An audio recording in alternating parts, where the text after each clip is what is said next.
Hi everyone, my name is Phil and welcome to PhilDoes3D. I'm a multimedia and 3D artist and I stream on Twitch weekdays from 5 PM Pacific time in the US, 12 PM in Australia and 1 AM in the UK. Alright, let's load up the garden terrace we were working on. We're texturing up the banister rail, so we'll continue on doing that today, I think. I hope you guys are well and you had a good weekend.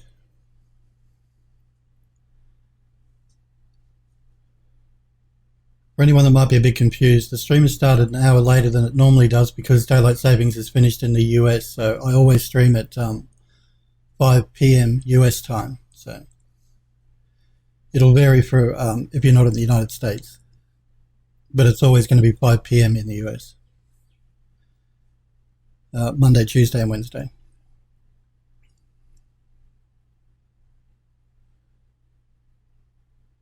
Come on, Max.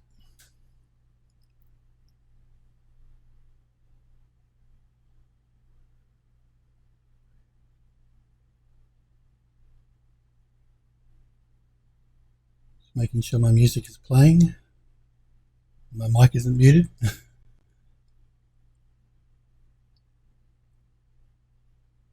All right. Let's go full screen on the main 3D viewport here so we can get a better look. Let's pull out a little bit. So yeah, we're working on this garden terrace. We've textured up most of the model. We've still got to do the banister railings, these large lower columns and these supports that sit under the banisters. Last week we were working on texturing up the banister railings. As I was explaining, what we'll probably end up doing is create 3 or 4 variations of the banister and then we can just repeat it around the outside, alternating them and changing them up a bit so that you don't notice that you're using the same texture over and over. So if you create 3 or 4, then you'll have enough variation that you won't notice the repeating texture.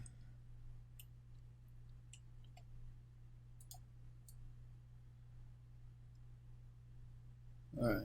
And as I was saying, I'm going to place some more two more statues up here just to give it a bit more interest, and we'll grow some ivy, some flowering ivy on different statues and different parts of the wall just to soften it up a bit. But let's jump back into Mari and continue working on our variations for these railings.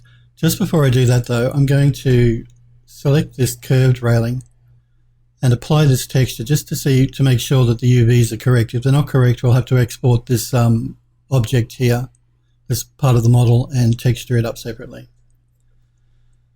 So I'm just going to select that banister railing and go into isolation mode. I'm going to ungroup it. And I'm going to attach these different pieces together. I'm going to put an edit poly on, as opposed to collapsing the stack, and we will just attach them.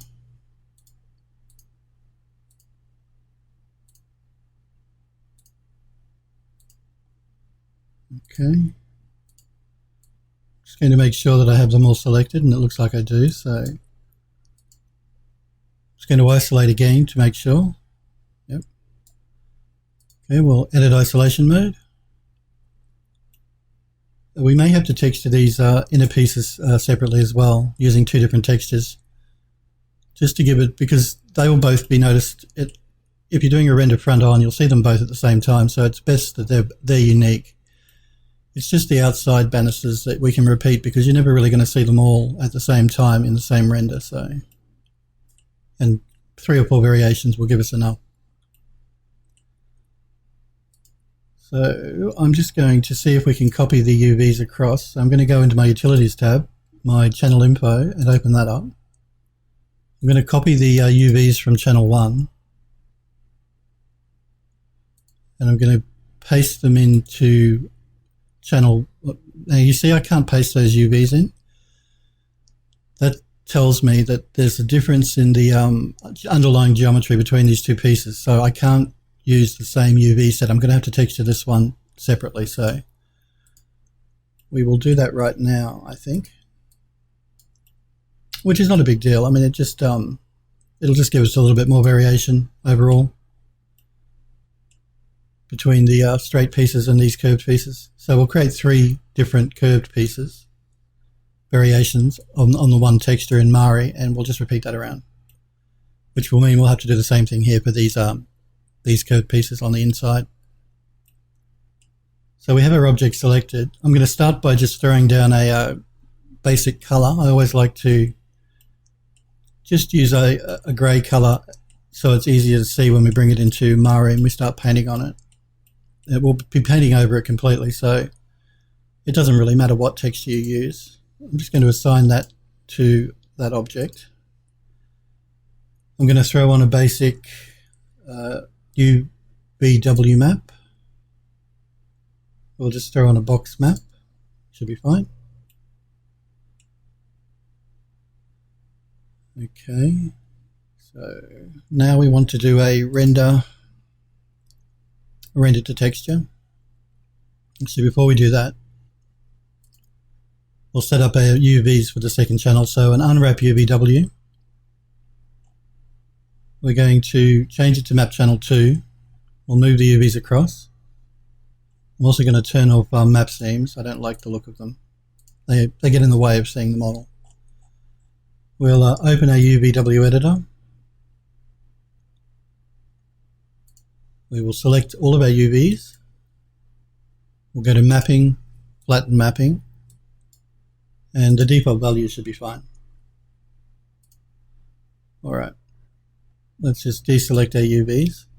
Now we go to render to texture. If Max's interface goes a bit funky like that, just move the bottom up or down and it will come back good. So we're going to use existing channel 2. We're going to add a diffuse map. We're going to set the texture at 2048 by 2048.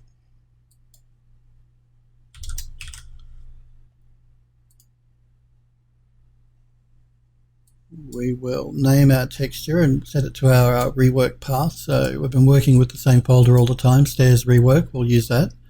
I haven't named the model yet, so I'm going to call this one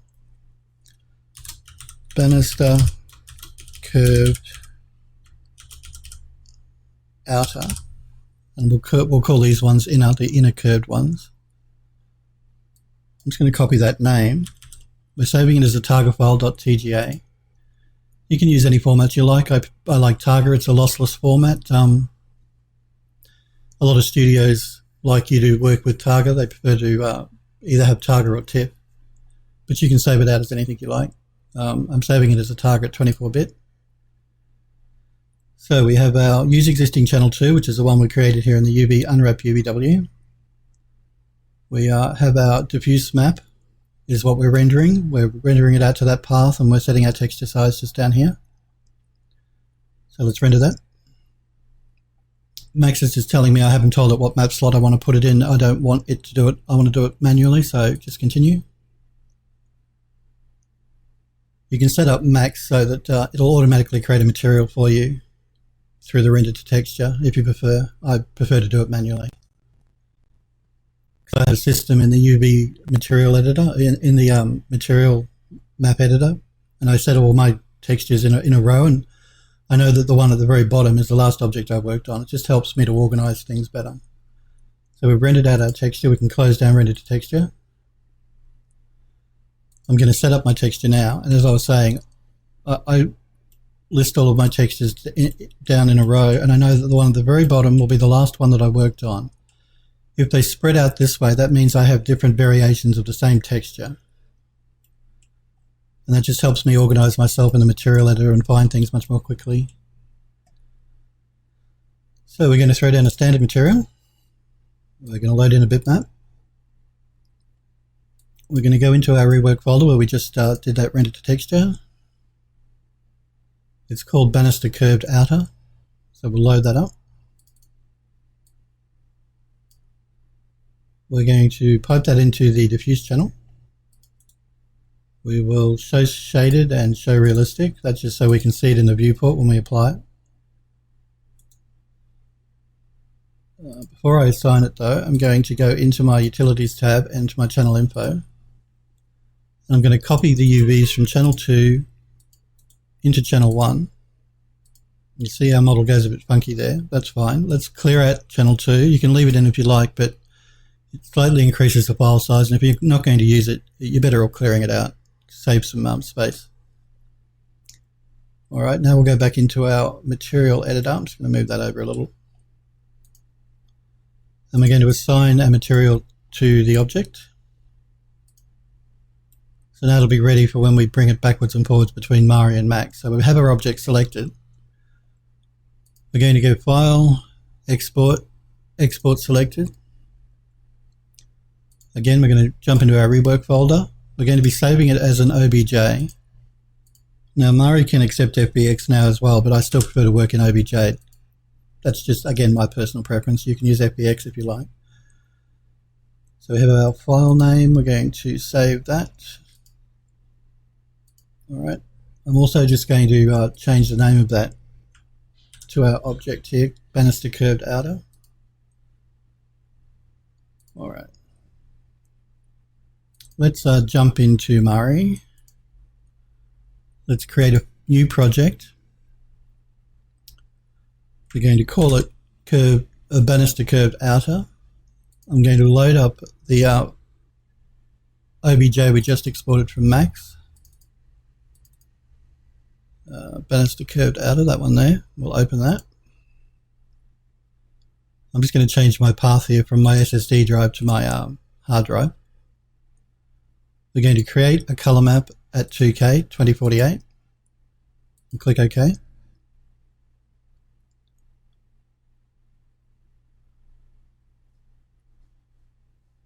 Remember guys, if you have any questions or anything you don't understand, feel free to pop into chat.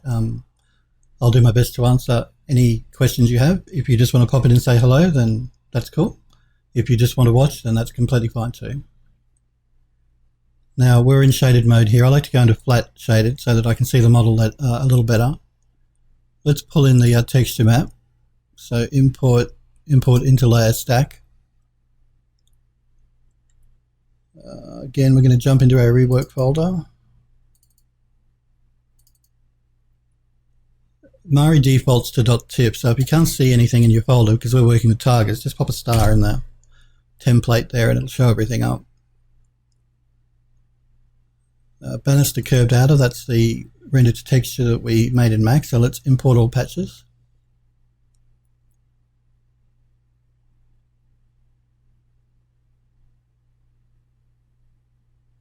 Okay, and having the texture on there just helps us to see the model a little better and a little bit more easily in inside Mari. That's the back of the model, that's the front that faces out. That side faces in towards the dome. The red shading is masking, which I have turned on here. I'm actually going to switch that off just for the initial texture laydown. So let's pull in some texture maps.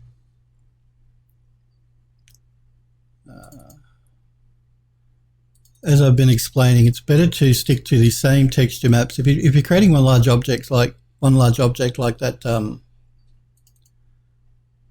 garden terrace, you want to keep everything looking consistent. So in order to do that, it's good to stick with the same texture sets and not go too wild with mixing and matching. That'll just help everything stay consistent and blend together well. I know it can be tempting to start pulling in, thousands of textures and using all different ones for all different types of objects. But if you want to keep a consistency, you're better off to stick to the same texture sets. You don't just stick to the same texture, one texture, but the same texture sets. So don't go wild. I mean, on some models that will work, but on this particular model, no. Okay, I'm just waiting for Mari to pull those in. Let's grab another texture set. So Dirt and graffiti is the other one I generally have been working with.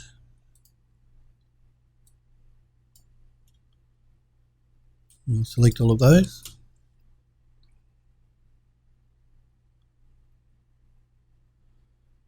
And open. And again, Mari is only loading in a pointer to these texture files. You're not actually loading them into memory, so you can load as many as you like. You won't use up your PC's computer memory. But again, having said that, try and stick to the same sets of textures for the same object.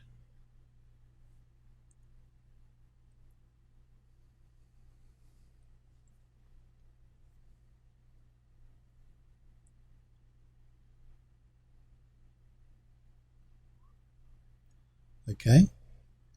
Now, let's throw on a new layer, and layers are exactly like they are in Photoshop. You can turn them on and off, you can delete them, you can change the blending mode. Always work with a new layer, and that way if you don't like what you've done, it's easy to remove it. You won't destroy anything underneath. Generally, when you change textures, you should create a new layer. Let's pull in the texture we've been using for those banister railings. And again, this is what I mean by keeping things consistent. Don't go switching around too much. I'm going to press number 3 on the keyboard. That just gives me a front viewport. That's a back viewport actually. Let me press 4 on the keyboard. That will give me a front viewport looking directly on the model. Not quite directly, but I'm just going to rotate it around, scale the model up till it just fits inside of my window, scale the texture so it matches the other one that we painted, and I know it's about there like that. Again, we've been working with the darker part of this texture, so we'll continue doing that. Let's paint these side pieces here in.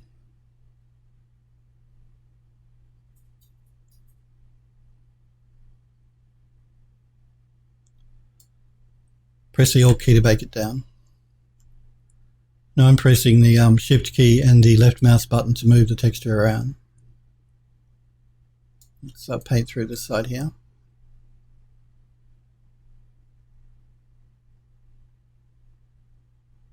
And again, bake it down with the Alt key, because it's not actually baked to the UVs until you hit the Alt button. You can set up Mari to do it automatically, but I prefer to have a bit more control, so I do it manually. Okay, let's move it down to the bottom here and paint some of these in.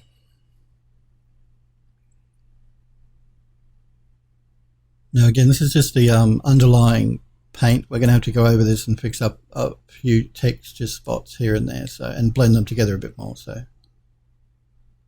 this is just giving us our underlying color. Let's bake that down. And again at the top, I want to stick to the darker color again.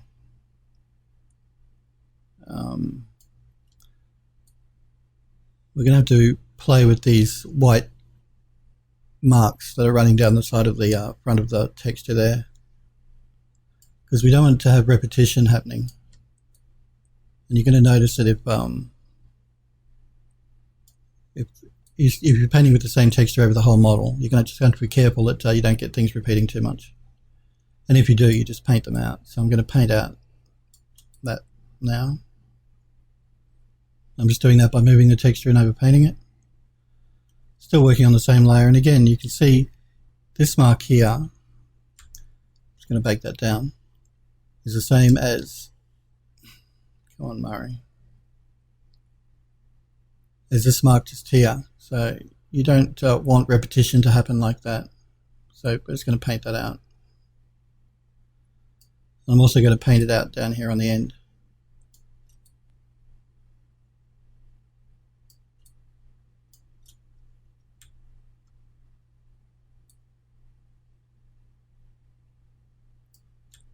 Okay, I'm going to bake that down. I'm going to rotate it around to the opposite side. Go with number 3 and then just rotate our model. Again, scale it up. And it's important here not to change the scale of the texture, but to keep everything looking consistent.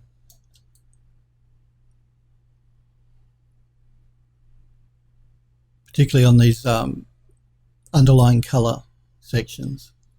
The dirt sections you can scale up and down, it won't matter so much, but these colour sections, you keep it the same scale.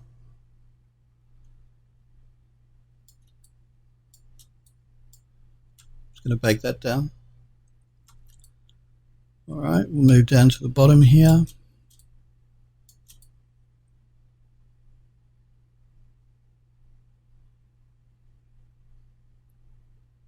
And again, we have that white texture showing up, which we're going to have to paint out. Because it's in the same spot on the opposite side, it'll just look a bit odd.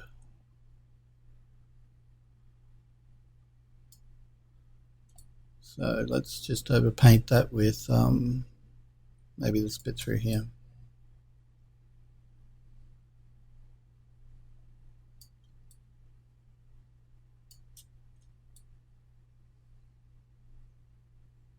I can see my model through the texture, so I'm just finding different spots to overpaint to make it look a bit more unique.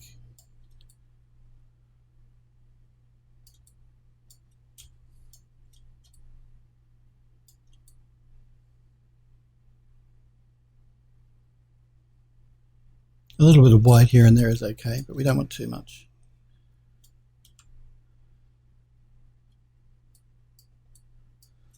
Paint that out there. Let's work on this top section now.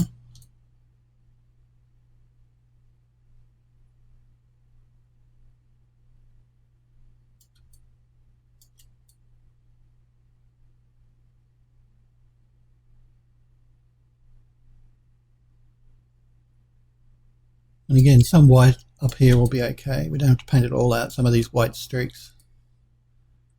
Just got to make sure we don't get it repeating too obviously. Okay, we'll bake that down.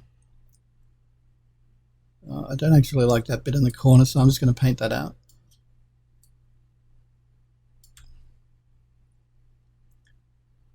Alright, now we have a lot of stretching happening. That's where the texture was painted while the model was laying horizontally, so we'll have to fix all that up. We'll do that in just a second, so we'll just work in stages here. Again, through the side here it looks like it's stretched, so we're just going to have to touch that up as well. I don't like this repeating, these 4 dots that are repeating here and here, so I'm going to paint that out.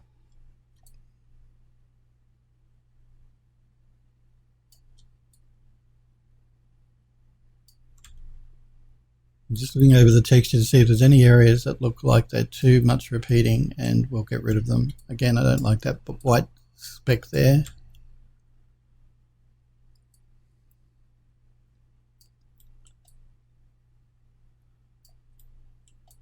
Alright, let's work on the front first. Let's start on these side pieces, I think. Now I am going to go into my project tab and turn on edge masking. That just prevents you from accidentally over painting an area you've already done. So I'm going to rotate the model around. Just get the angle correct. I think we'll start on the lower part first. Position our texture.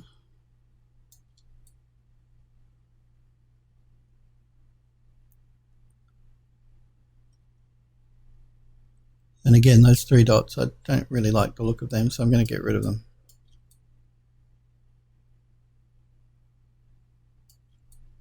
Just by moving the texture and overpainting them.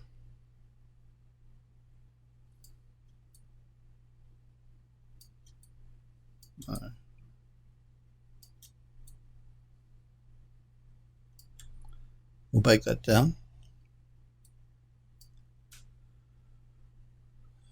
Okay, let's look at this side. I'm actually going to fix up just that very top edge there.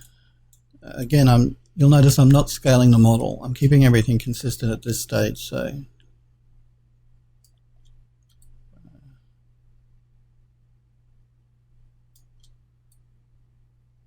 just got to try and find the right area of the texture to blend it properly. That looks good.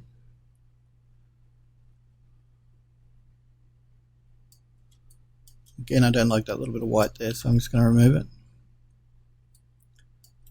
Let's rotate it around to this side.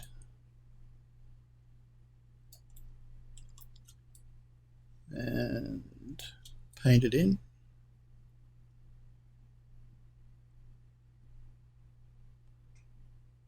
So even though we have masking turned on, if you don't have the angle great enough, you'll get partial masking, so it'll partially paint on your other texture. You just got to be aware of that. Like you can see on the top section, if you look through here, the masking gradually fades out. So that's just something to be aware of, even with masking turned on. I'll keep the dots here on this one, I think. I'm just going to get rid of that section through the top here.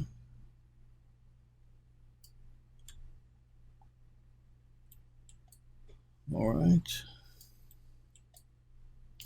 Let's work on the bottom edge here. Again, I'm just going to rotate it until I see the masking taking effect. But I still have to be able to see most of that top edge there, so I don't want it to rotate it around too much. Just going to have to be careful because the masking is only half taking effect here, as you can tell between the difference between that red color and these red colors. So let's just paint that in.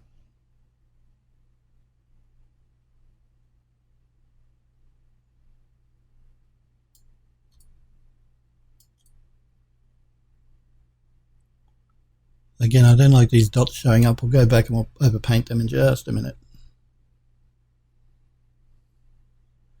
And I don't want any of the white texture showing up because this is a horizontal surface. You're not going to get texture running along it like that.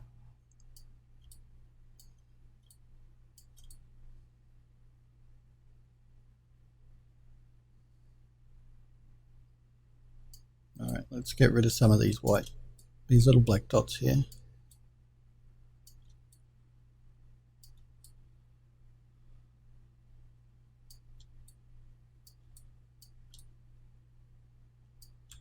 And bake it down. Now I can rotate it around just a bit more. I want to get rid of these white streaks. I think we'll do that with a bit of the dark.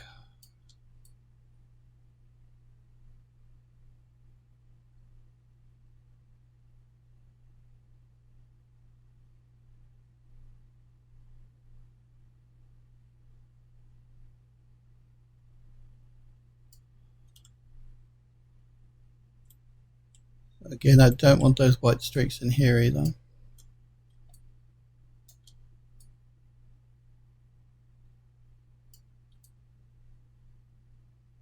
Or this one here on the end.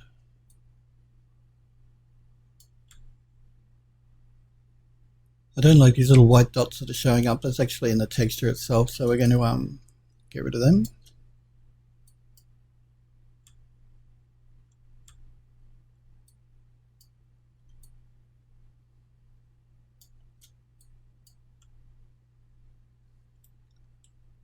This one down here on the end.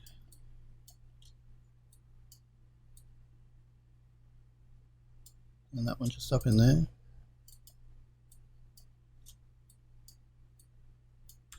Bake that down again by hitting the Alt key.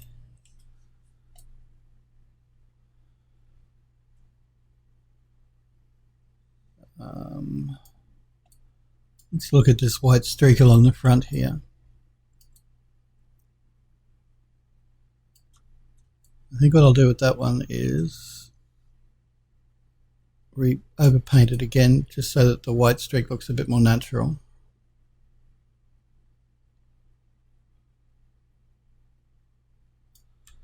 We'll bake that down. Also with the bit at the bottom, I think we'll just overpaint that here as well.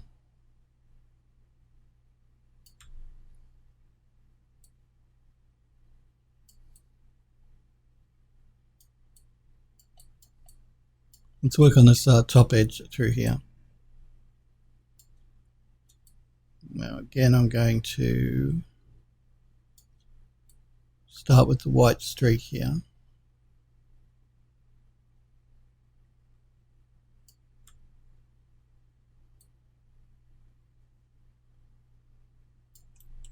We'll work our way back out.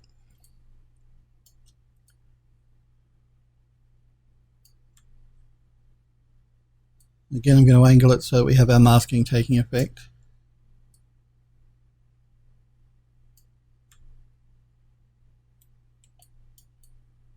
I just keep rotating the model to stay consistent with the direction the texture is underneath that I'm painting in.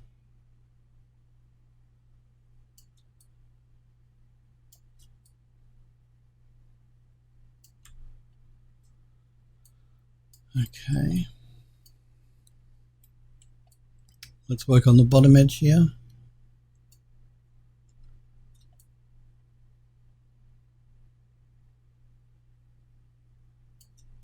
Again, I'm going to rotate the texture around so that masking is taking effect. Just going to position our texture here in the right spot. Again, I'm going to start with that white mark in the middle and work my way out.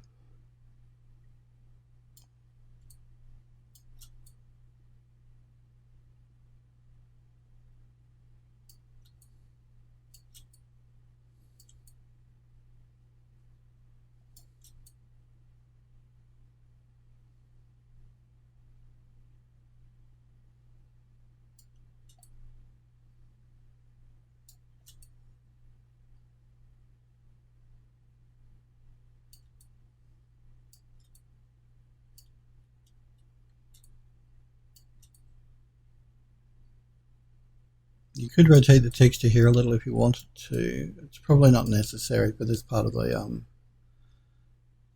model though.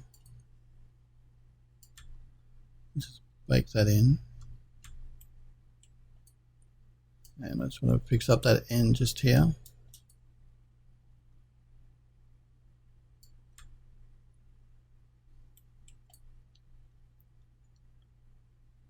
Alright. Let's work on the top edge here, the inside edge. Just going to rotate my model around. Again, we're working with the darker part of the texture.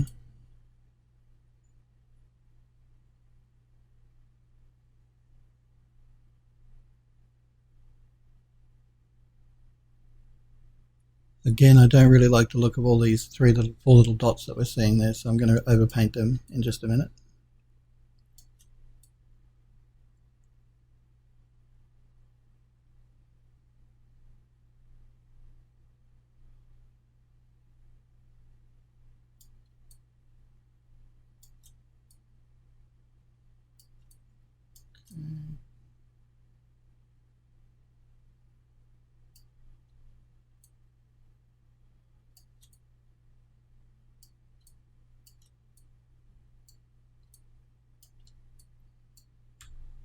Bake that down.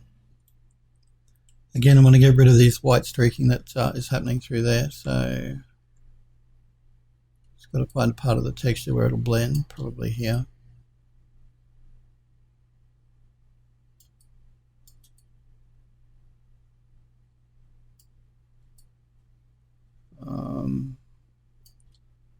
Maybe through here and through here.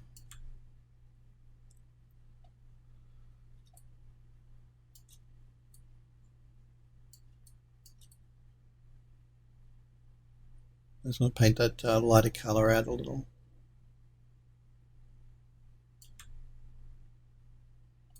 Okay. Let's work on that inner top edge now, I think. So this section through here.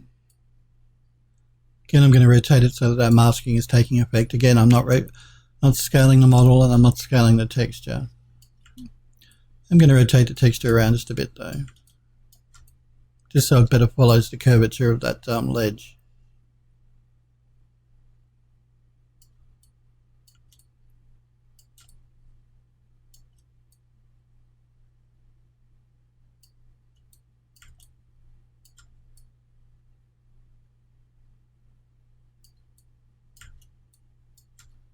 Remember to have more control over the rotation in Mari, rotate it from the edge of the texture, not the middle, because it'll rotate much more quickly from the middle.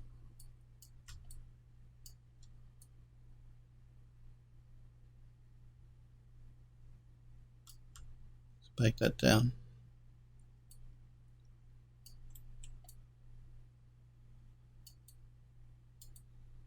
Now on this edge here where the horizontal meets the vertical, I want to there's part of this texture here, which is this edge that I quite like the look of, so I'm just going to paint that in different spots through here. It may not work too well because it's a curved edge. Yeah, no, we may have to nix that idea, I think. If it was a straight edge, it would work okay, but because this is more of a curved edge, it's not going to follow the curvature properly. So, all right, let's have a look here.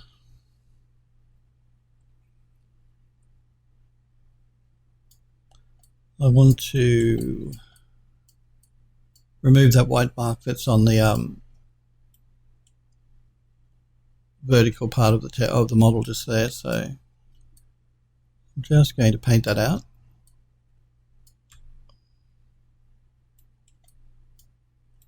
That bit can stay and that bit can stay. Let's work on the top edge through here, I think. Again, I'm going to rotate it. Let's find part of the texture that will work, probably here, and work our way out from that white mark. Again, I don't want the white mark to show up in too many spots, so I'm just going to have to overpaint bits of the texture.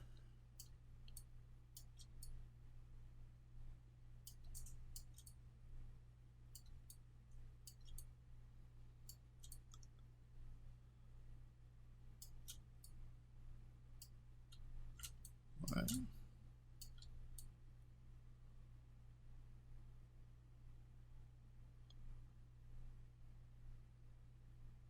Again, I don't want the white showing up there, so I'm going to have to paint that out.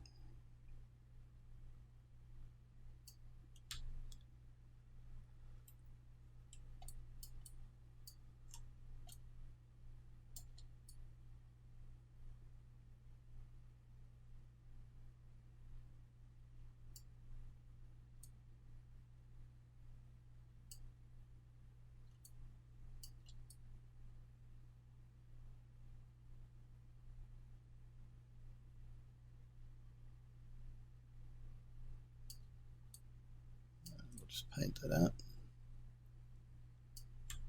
Bake it down, move it along, and paint it out.